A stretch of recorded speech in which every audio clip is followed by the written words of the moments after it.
प्रत्याशी डॉक्टर राजेश मिश्रा जी, हमारे राज्य मंत्री बहन श्रीमती राधा सिंह जी, हमारे बहुत ही वरिष्ठ नेता संगठक, हम सबके आदर के योग्य माननीय माखन सिंह जी, रणवीर सिंह रावत जी हमारे संभागीय प्रभारी, कांतदेव सिंह जी प्रदेश के उपाध्यक्ष, शरदेंदु तिवारी जी जो प्रदेश के महामंत्री हैं, देव कुमार सिंह जी, कमलेश्वर सिंह जी और हमारे विश्वामित्र पाठक जी विधायक, श्रीमती रीति पाठक जी विधायक, पूर्व में सांसद, श्री कुंवर सिंह टेकाम जी हमारे विधायक, राजेश पांडे जी, प्रज्ञा त्रिपाठी जी, राम सुमिरन गुप्ता जी, के तिवारी जी, राजेंद्र मिश्राम जी, शरद कोल जी, राम निवास शाह जी, सम्मानित मंच और इतनी बड़ी संख्या में एकत्र आए देवी और सज्जनों, बड़ी संख्या में मेरी माताएं बहनें और बड़ी संख्या में युवा साथी और प्रिंट मीडिया और इलेक्ट्रॉनिक मीडिया के मेरे साथी, आज जब मैं यहां चुनाव की सभा में आया हूं तो आप सब लोगों का उत्साह देख करके मैं भी उत्साहित हूं। जो उमंग मैं देख रहा हूं, जो उत्साह मैं देख रहा हूं और जो आप लोगों ने एक तरीके से राजेश मिश्रा जी को चुनाव में विजय हासिल करने का जो मन बना लिया है, उस उत्साह को देख करके विश्वास मुझे हो रहा है कि आप सब लोग आगे आकर इस बार फिर मोदी सरकार बनाएंगे और 400 पार करेंगे, ये बात नहीं। लेकिन मित्रों, जब मुझे यहां सीधी में आकर आप लोगों के दर्शन करने का मौका मिलता है तो मुझे एक बात और भी याद आती है कि ये दिल्ली में बैठे हुए परिवार के लोग, फिर चाहे माताजी हो, चाहे बेटा हो, चाहे बेटी हो, इनको क्या समझ में आएगा कि भारत का मन क्या है और भारत का मूड क्या है और भारत ने किस तरीके से मन बना लिया। मुझे याद है 4 महीने पहले मैं यहां आया था, चुनाव में रीवा में आया था और सारे मध्य प्रदेश में घूमा था। उस समय मुझे साफ दिखता था कि एमपी के मन में मोदी है और मोदी के मन में एमपी है, और आज भी मुझे दिख रहा है कि एमपी के मन में और देश के मन में मोदी है और मोदी के मन में देश है और एमपी है। ये हमको ध्यान रखना है। मित्रों, ये बहुत बड़ी बात है कि चाहे हम गुजरात की बात करें जहां हम 30 साल से सरकार में हैं, फिर चाहे हम मध्य प्रदेश की बात करें जहां हम 20 साल से अधिक सरकार में हैं। अभी अभी आपने हमारे विधायक जी बता रहे थे यहां के प्रत्याशी के बारे में कि वो लड़ रहे हैं लोकसभा, विधानसभा जीते नहीं, ऐसी परिस्थिति में चुनाव लड़ रहे हैं। लेकिन कुल मिलाकर के एक बात सामने आई है जो आप लोगों को भी ध्यान में रखना चाहिए। पहले राजनीति होती थी लोगों को बांट करके। कांग्रेस पार्टी ने लंबे समय तक भाई को भाई से बांटा। तुम नदी के इस पार का कैंडिडेट है कि नदी के इस पार का कैंडिडेट है, अगड़ा है कि पिछड़ा है, हमारे बिरादरी का है कि किसी और बिरादरी का है, और वोट बैंक की पॉलिटिक्स की, वोट बैंक की पॉलिटिक्स की।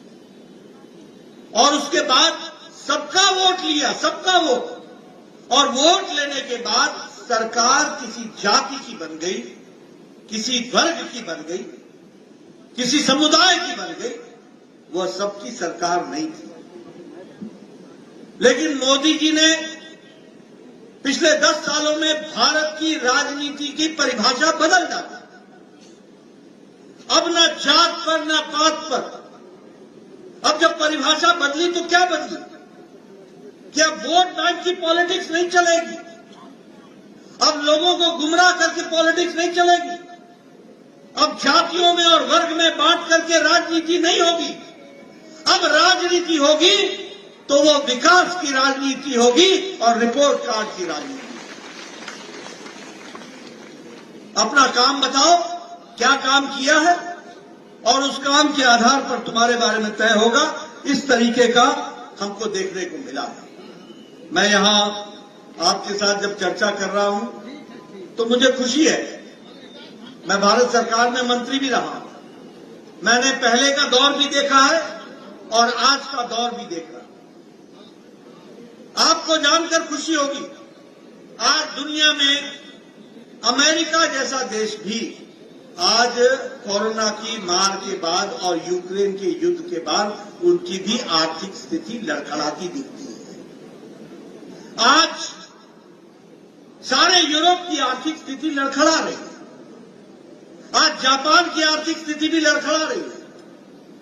आज ऑस्ट्रेलिया की भी आर्थिक स्थिति लड़खड़ा रही है। लेकिन इंटरनेशनल मॉनिटरी फंड, जो आर्थिक दृष्टि से सबसे बड़ा संगठन है, उसको अगर कोई उगता सूरज और ब्राइट फ्यूचर दिखता है तो वो भारत दिखता है, और भारत मजबूती से खड़ा है। ये मोदी जी ने। हम 11वें नंबर की अर्थव्यवस्था थे, भारत दुनिया में 11वें नंबर पर खड़ा था। आज भारत 5वें नंबर की अर्थव्यवस्था बन गया, 5वें नंबर की। और इस बार आप राजेश मिश्रा जी को जिताकर भेजेंगे, तीसरी बार प्रधानमंत्री मोदी जी बनेंगे, और तीसरी बार प्रधानमंत्री बनने के बाद भारत 2027 में तीसरी आर्थिक शक्ति बन जाएगा। इसका आपको हमको अंदाज होना चाहिए। मित्रों, आप लोगों ने सुना होगा ये गाड़ियों के बारे में, ये टोयोटा, ये डैटसन, ये जापान के बारे में। आज ऑटोमोबाइल मार्केट में भारत ने जापान को पछाड़ दिया है और भारत दूसरे नंबर पर, तीसरे नंबर पर खड़ा है। अब हमारे से आगे सिर्फ अमेरिका और चाइना है, तीसरे पर भारत खड़ा है। आपके हाथ में मोबाइल है, सबके हाथ में। 10 साल पहले यही मोबाइल पर लिखा होता था मेड इन चाइना, आज आपके मोबाइल पे लिखा है मेड इन इंडिया। ये फर्क है। यहां एप्पल भी अब यही बन रहा है। दवाइयों की बात करें तो दुनिया की डिस्पेंसरी भारत बन गई है। सबसे सस्ती दवा और सबसे असरदार दवा अगर कोई बना रहा है तो हमारे भारत के उद्योगपति बना रहे हैं, और दुनिया में एक्सपोर्ट हो रहा है। इसको हमको समझना चाहिए। आज 138% हमारा एक्सपोर्ट बढ़ गया दवाइयों का, 106% हमारा एक्सपोर्ट बढ़ गया पेट्रोकेमिकल्स का, और उसी तरीके से आपको जानकर बड़ा आश्चर्य होगा, सुनाना जरूरी है। 10 साल पहले हमारे गणेश जी भी चाइना से आते थे। आप दिवाली में जो गणेश जी खरीदते थे ना जी, वो चाइना से आते थे, और ये खिलौने चाइना से आते थे। आज भारत टॉय के एक्सपोर्ट में, खिलौने बनाने के एक्सपोर्ट में 2.5 गुना वृद्धि कर गया है, और दुनिया को खिलौने बेच रहा है। ये बात भी हमको समझना चाहिए। मित्रों, मैं हाईवेज की बात करूंगा। हम हमेशा कहते हैं कि मोदी जी ने हीरा किया, हीरा। हीरा क्या है? H for highways. आज आपको जानकर खुशी होगी, 1,65,000 किलोमीटर नेशनल हाईवे देश में बन गया 10 साल के अंदर। 1,65,000। हर जगह देखो हाईवे, हाईवे, हाईवे। दिखता है कि नहीं दिखता है? बताओ, दिखता है कि नहीं दिखता है? और उसी तरीके से इंटरनेट गांव-गांव में ऑप्टिकल फाइबर को पहुंचाने का काम, और उसी तरीके से रेलवे के लिए आज रेलवे में भारत और आपके मध्य प्रदेश में रेलवे में लगभग 4 गुना बजट उसमें बढ़ गया है। इसको भी हमको ध्यान में रखना चाहिए। इसने विकास की दृष्टि से और एयरवेज, एयर कनेक्टिविटी को भी बढ़ाने का काम किया है। तो हर दृष्टि से विकास के काम को आगे बढ़ाया है। एक बात मैं आपसे जरूर करना चाहूंगा, क्योंकि आपके यहां से भी नौजवान देश की रक्षा के लिए, सुरक्षा के लिए आज बॉर्डर पर आज अपने प्रहरी के रूप में खड़े हैं। आपको जानकर आश्चर्य होगा, मैं पहाड़ से आता हूं, मैं बॉर्डर से आता हूं।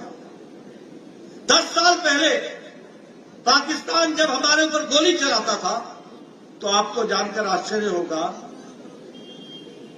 पुंछ पे अगर गोली चलती थी तो वो रिपोर्ट करता था नगरोटा के सेंटर पर, नगरोटा रिपोर्ट करता था चंडी मंदिर को, और चंडी मंदिर रिपोर्ट करता था दिल्ली हेडक्वार्टर को, और दिल्ली हेडक्वार्टर से कमांड आता था अभी रुको, अभी रुको, अभी रुको।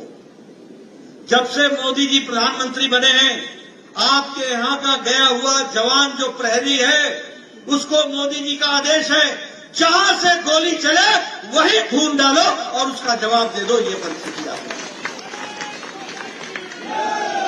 कभी आपने सोचा था? बताइए, आज मोदी जी के नेतृत्व में देश सुरक्षित है कि नहीं है?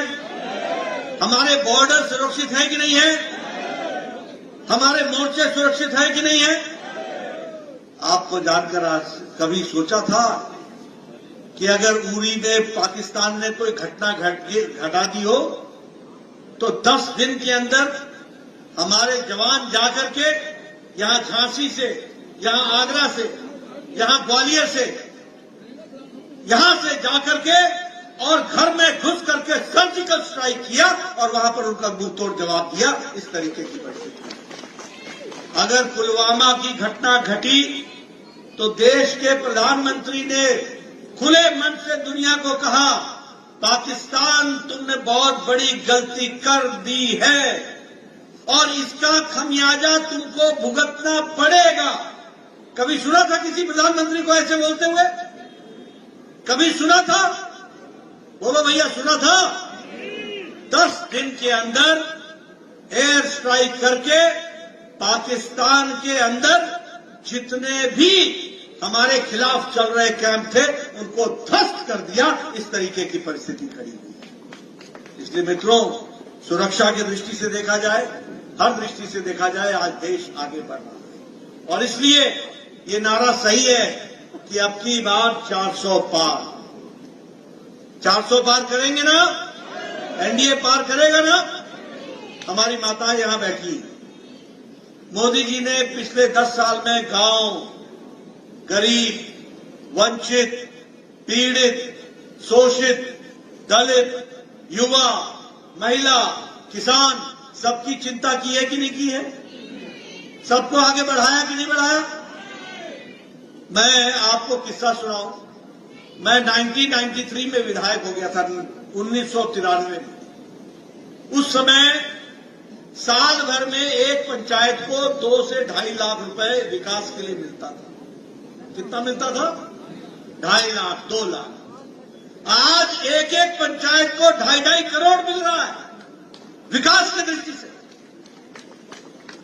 मैं जब विधायक बना था तो 90% मेरा इलाका मुझे पैदल चलना पड़ता था, सड़क नहीं थी, सड़क नहीं थी। आज बताइए, गांव गांव में पक्की सड़क प्रधानमंत्री ग्रामीण सड़क योजना में बनी है कि नहीं बनी है? बनी है कि नहीं बनी है? आज आप लोग एक शादी के समय में जब ब्याह का लगन लगता है तो एक एक दिन में 4-4 शादियां अटेंड करते हो कि नहीं करते हो? एक जगह से स्कूटर को किक मारा, दूसरे गांव में, दूसरे से तीसरे गांव में। एक जमाना था जब बोझा लेकर के चलते थे, एक बाराती अटेंड हो गया तो बहुत बड़ी बात हो गई, वहीं रहना पड़ता था। ये गांव की स्थिति थी कि नहीं थी? आज बदल गया गांव की नहीं बदला? उसी तरीके से अगर देखिए, हमारी बहनें बैठी हैं, ये लकड़ी काटने के लिए जंगल में जाती थी, 5 बजे सुबह उठती थी, जंगल से लकड़ी काट के लाती थी, चूल्हा जलाती थी। मेरे गांव में तो आपके यहां पता नहीं क्या बोलते हैं, हमारे यहां उसको फूकनी बोलते हैं, फूकनी। चूल्हा को फूक फूक कर चूल्हा जलाती थी और 200 सिगरेट के बराबर का धुआं अपने छाती को लेती थी। आंखों से पानी निकल जाता था, तब जाकर के चाय बनती थी। आज देखिए, टक से लाइटर जलाती है और गैस के चूल्हे पर 5 मिनट के अंदर चाय बना करके घर को वो देती है। इस तरीके का हमने देखा।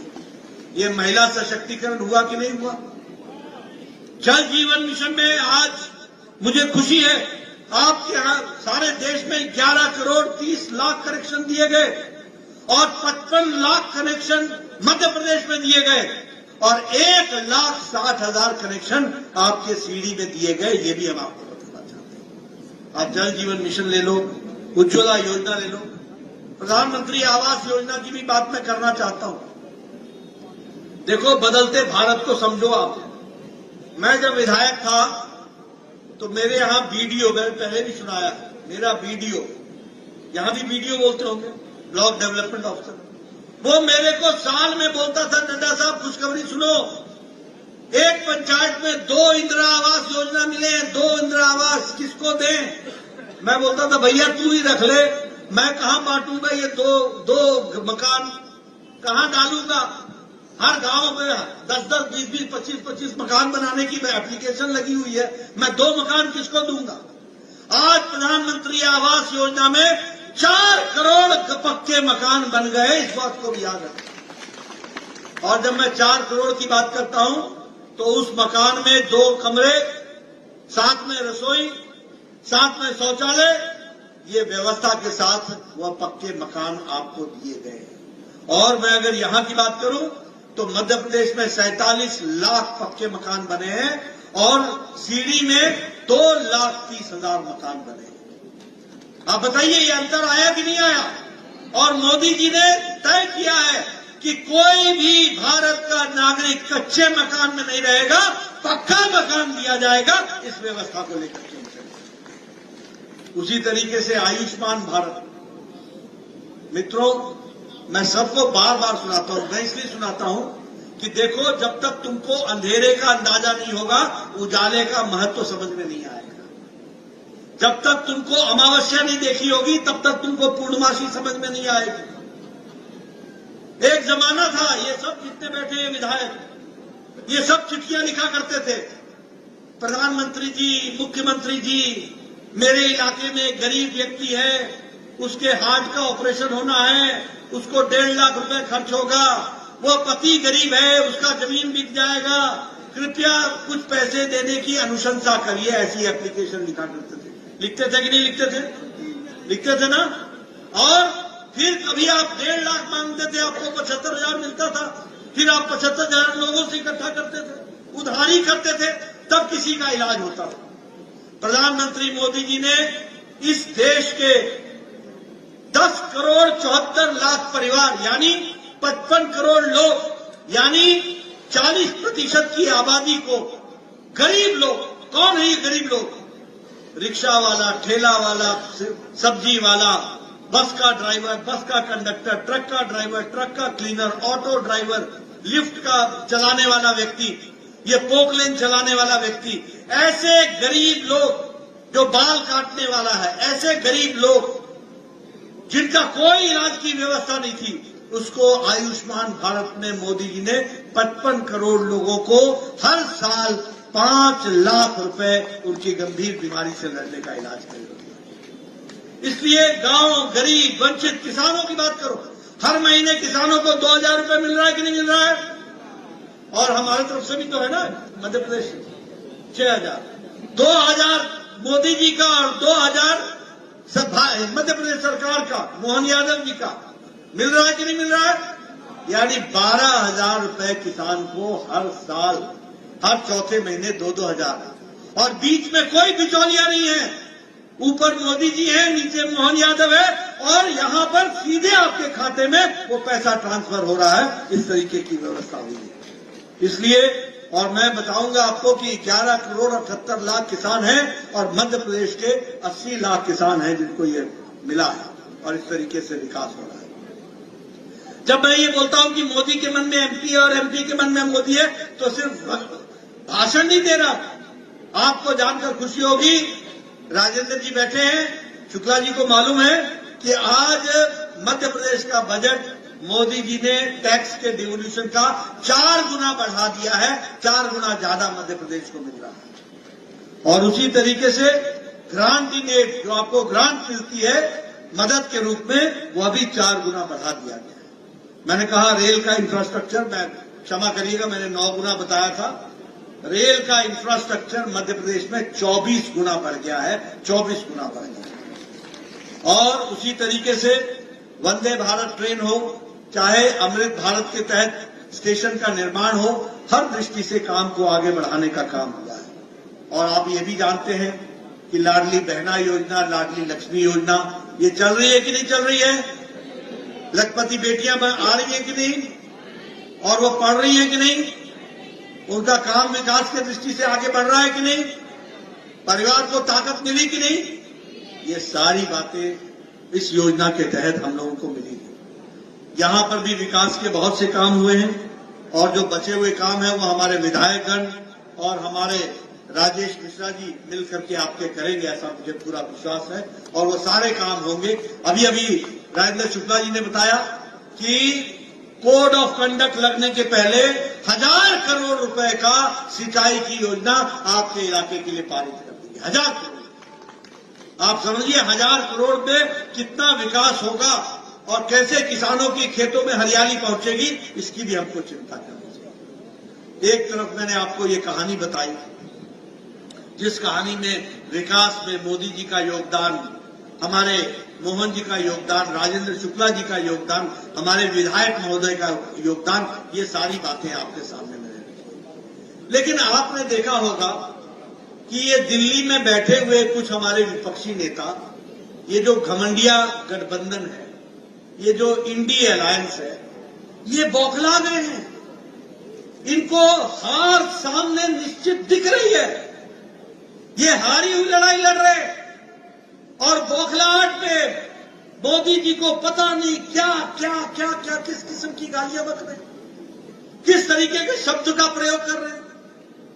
कल मीसा भारती ने यह कह दिया कि हमारी सरकार आएगी तो मोदी जी को जेल भेज देगी। अरे मोदी जी 12 साल मुख्यमंत्री रहे, 10 साल प्रधानमंत्री रहे, एक दाग नहीं है देश की सेवा की, भारत को अपना घर समझ करके परिवारजनों की सेवा की, और इस तरीके की भाषा मीसा भारती, ये लालू यादव की बेटी बोलती है। आप बताइए, लालू यादव बेल पर है कि नहीं है? बोलो भैया, बेल पर है कि नहीं है? आप बताइए, राबड़ी देवी बेल पर है कि नहीं है? आप बताइए, इनके परिवार पर भ्रष्टाचार के आरोप है कि नहीं है? जमीन के बदले नौकरी का घोटाला किया कि नहीं किया?